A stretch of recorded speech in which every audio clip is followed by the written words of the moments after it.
Hi everybody, welcome to Glamma's Closet. Hi, I hope you're having a great Sunday or Tuesday. I'm sorry, I'm hoping you're having a great day whenever this comes out. I wanted to start the series with our reseller definitions, and we'll be talking some more. We'll be talking some more next week. We'll go over a step-by-step process on how to do your very first posting on Poshmark. I'm not going to leave you hanging. I'm always open to questions, so please don't hesitate to let me know if you have any questions whatsoever. Just list them in the comments below.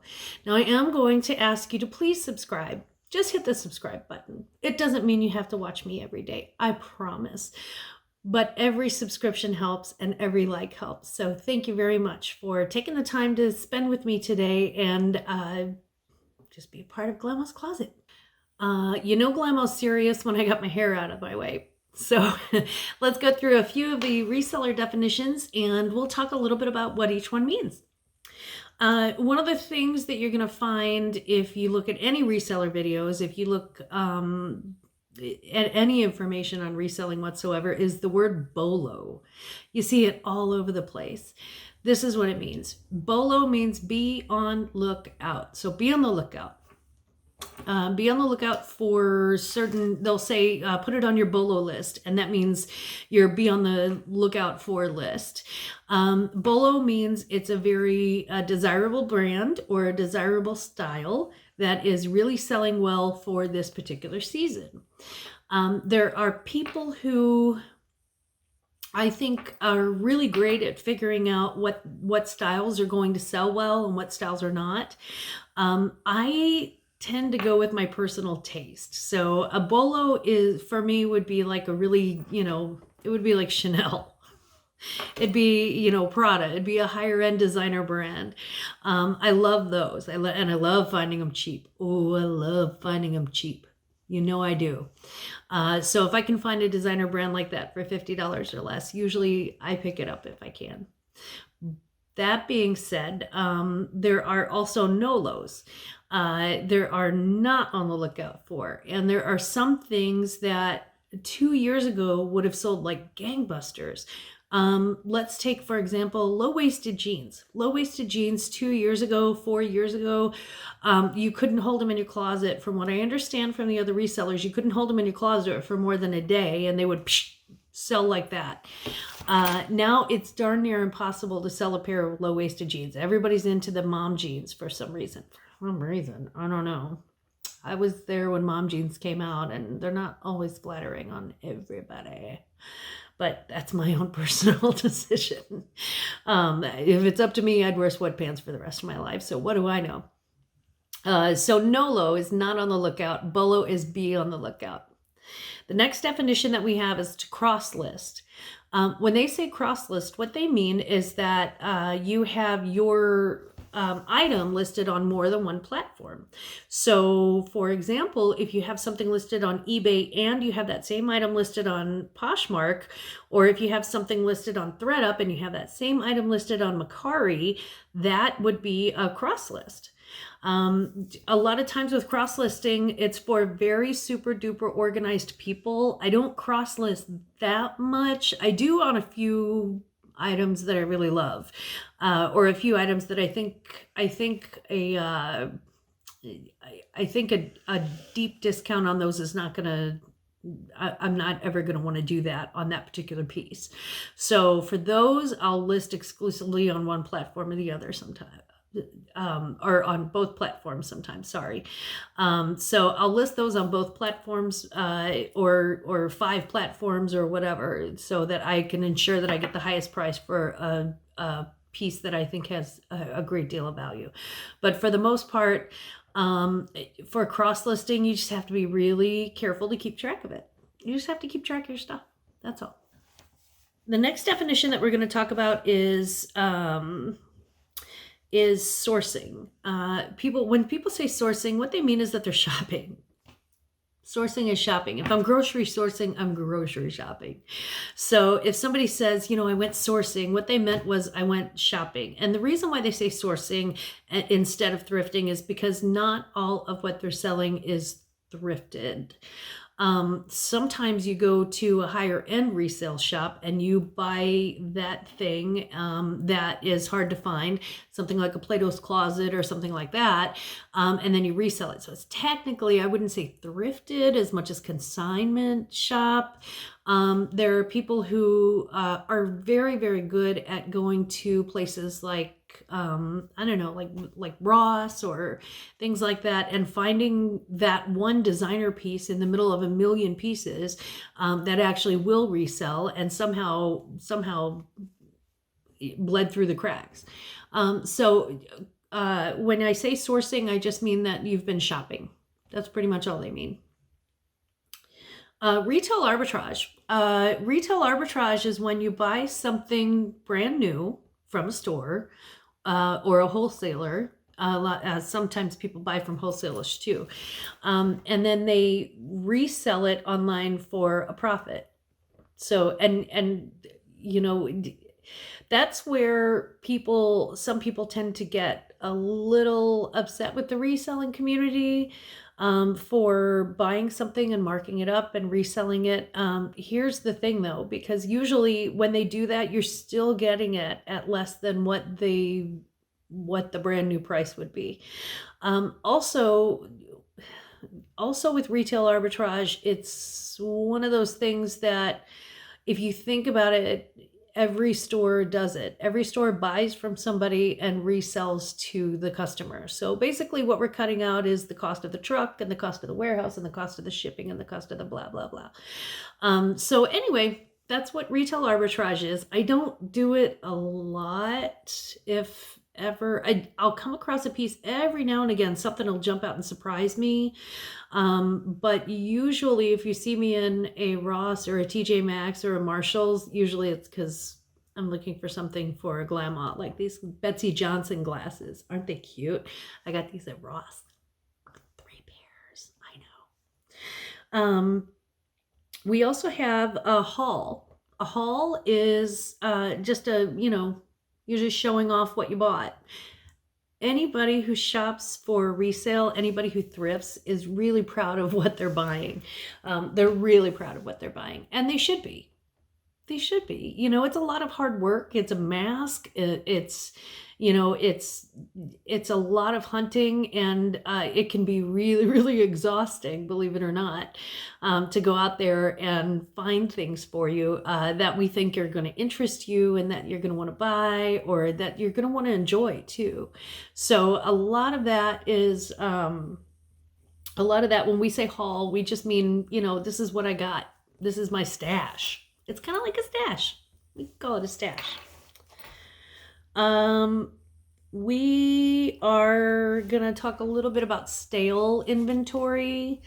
And as you can imagine, it is exactly what it sounds like. If you have inventory that's been sitting on your shelf or in your closet for, I don't know, everybody's got a different timeline.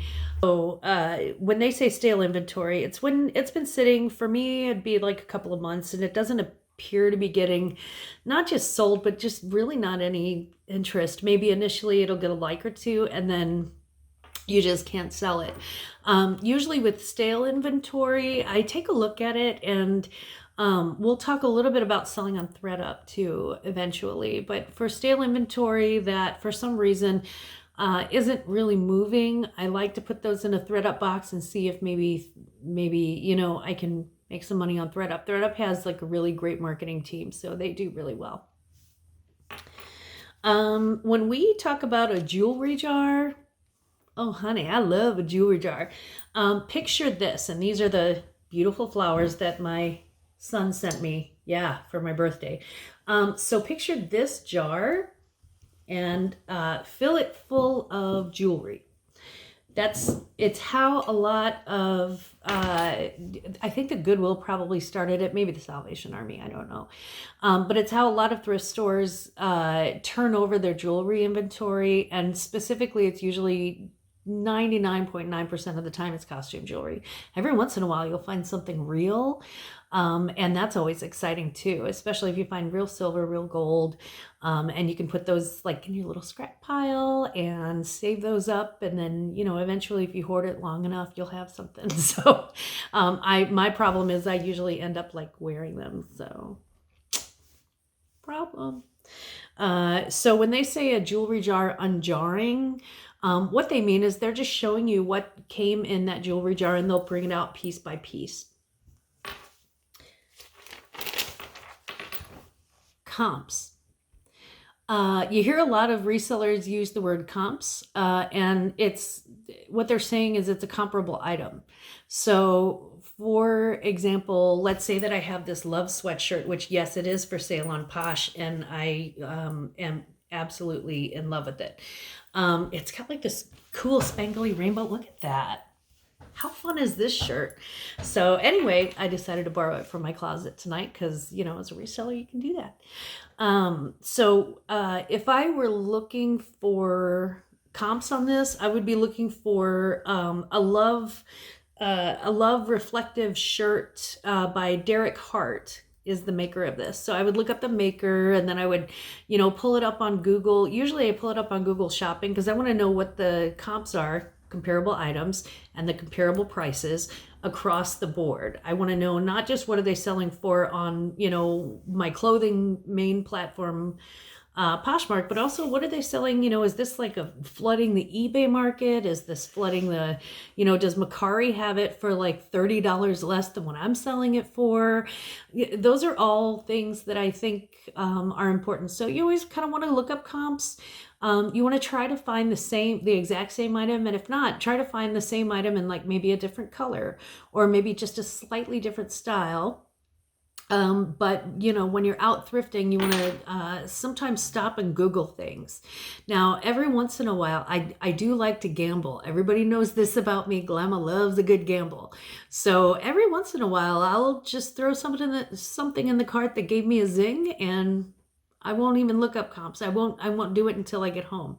Sometimes I'm like, oh, I spent $4 on, a sweater that is going to sell for 16. Well, I mean, I'm still getting my money back, but it's not.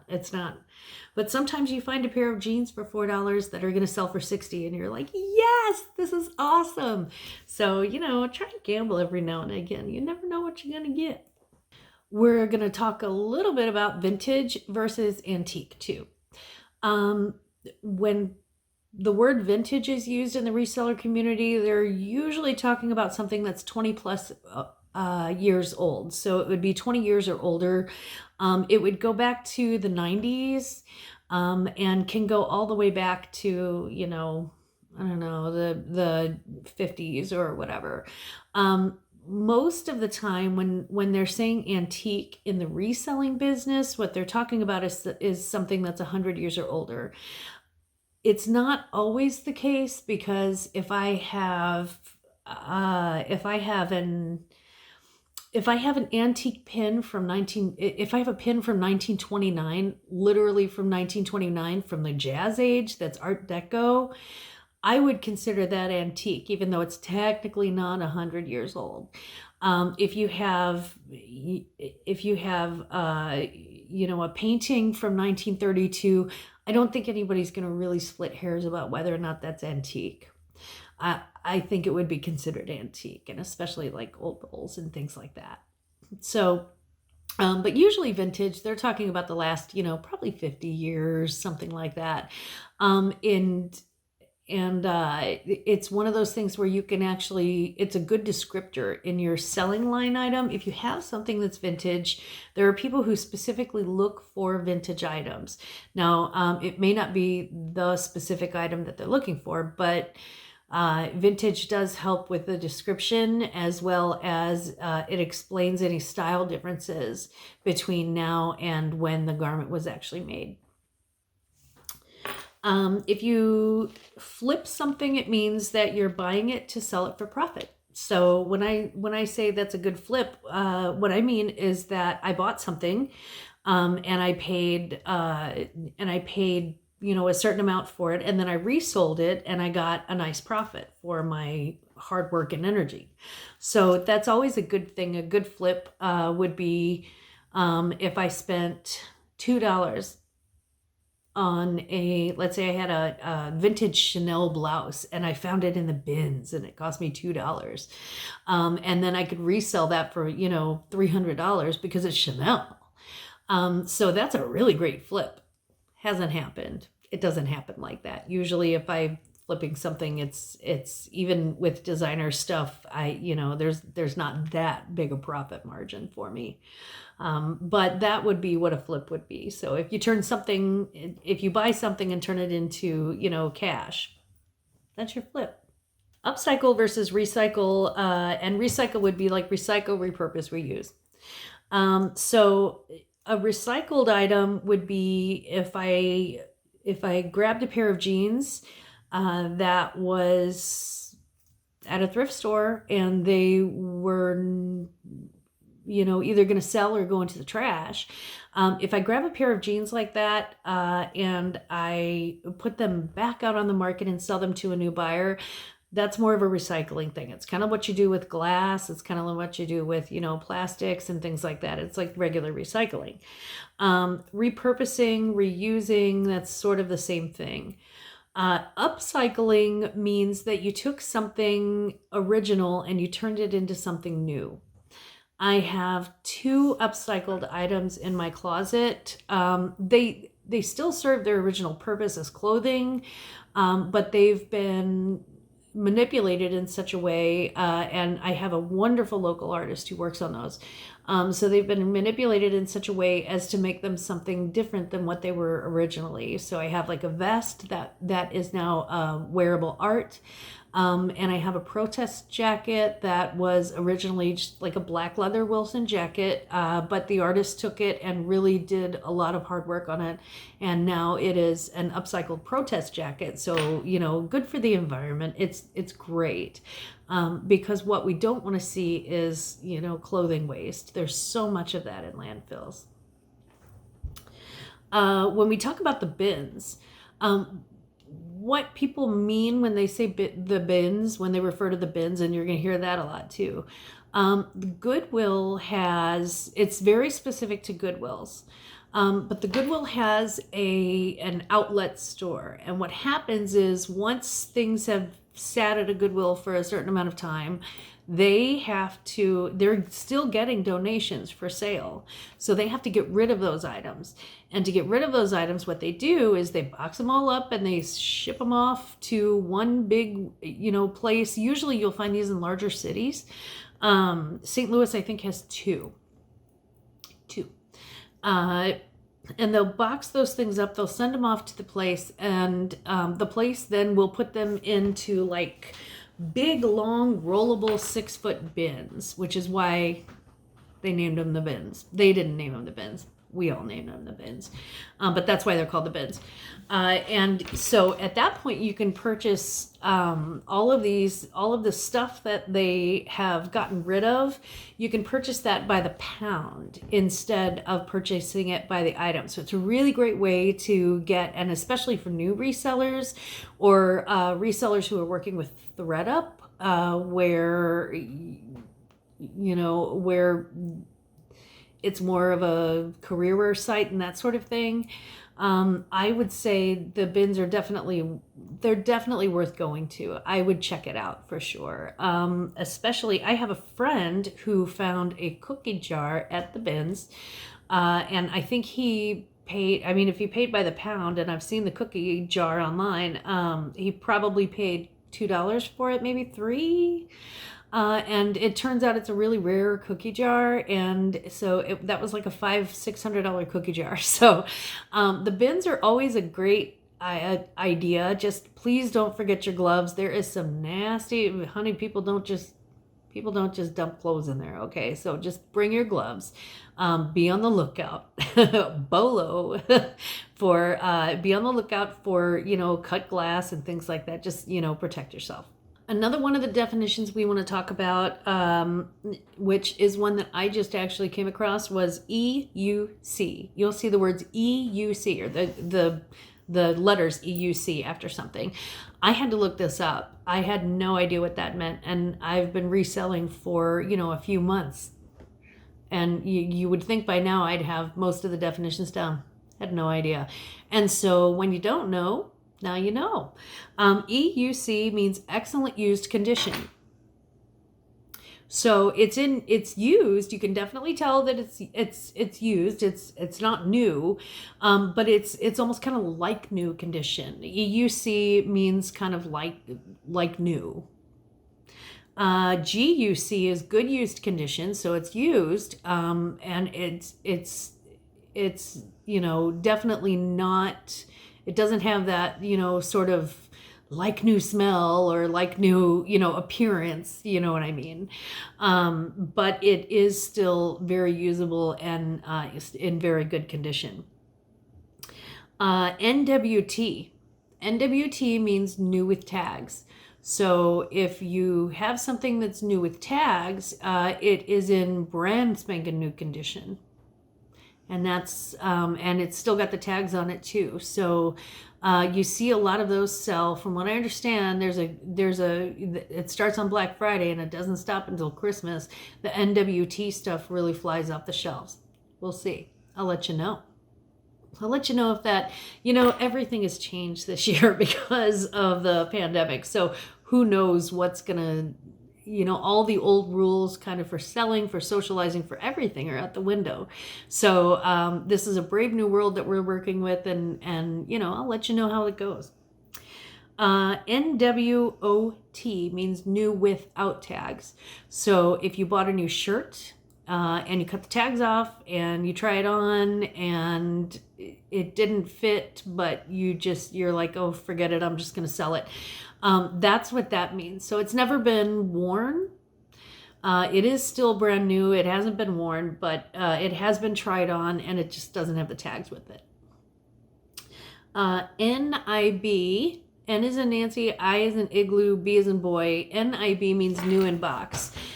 This usually refers to shoes, although it can also on eBay and other places, it can refer to just about anything.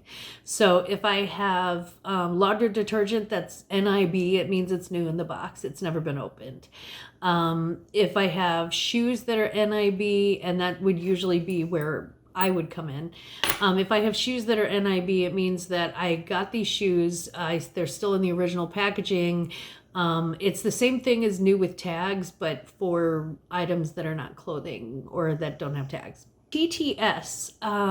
Take a look at TTS. Usually means true to size. So it means that when it says it's a size 14, it'll probably fit you, not too big, not too small. It really will fit just like a 14. So if you're a 12 and you like your clothes baggy and you see a 12 that's TTS, you're probably going to want to go with the size 14 on that. If you're a 2 and you like your clothes a little bit tighter, or you like a really snug fit, then you want to definitely go with the 2 or maybe even a 0 if you really like them tighter. So TTS just means true to size. It means, it really does, because some things fit really, really tight and really small. Like usually the higher end the designer, the smaller the size. So they can say a size 10, but that means usually a size 6 in the non-designer world. Now, there are a few things that don't apply to what I sell, but I just kind of want to touch on those really quickly for you too. Ephemera. The root word is ephemeral, and it means something that doesn't have a lot of substance, something that is that will go away easily. So when people talk about selling ephemera, what they're talking about are things that are will easily be things that are easily destroyed, things that are very fragile, and a lot of that has to do with paperwork. Old patterns, old sewing patterns, some of those can have really high resale value. Old photos, old yearbooks, letters from the president from 1902, things like that. Those are called ephemera because they will without proper care, they'll go away. They'll disintegrate. So those are our definitions for this week, and just something for you to keep in mind. If you come across something that you don't know, or if you have other things that you do know about that maybe I didn't mention, please feel free to leave that in the comments below. I would love to see your feedback on everything that we talk about, because I find it interesting and I find you interesting.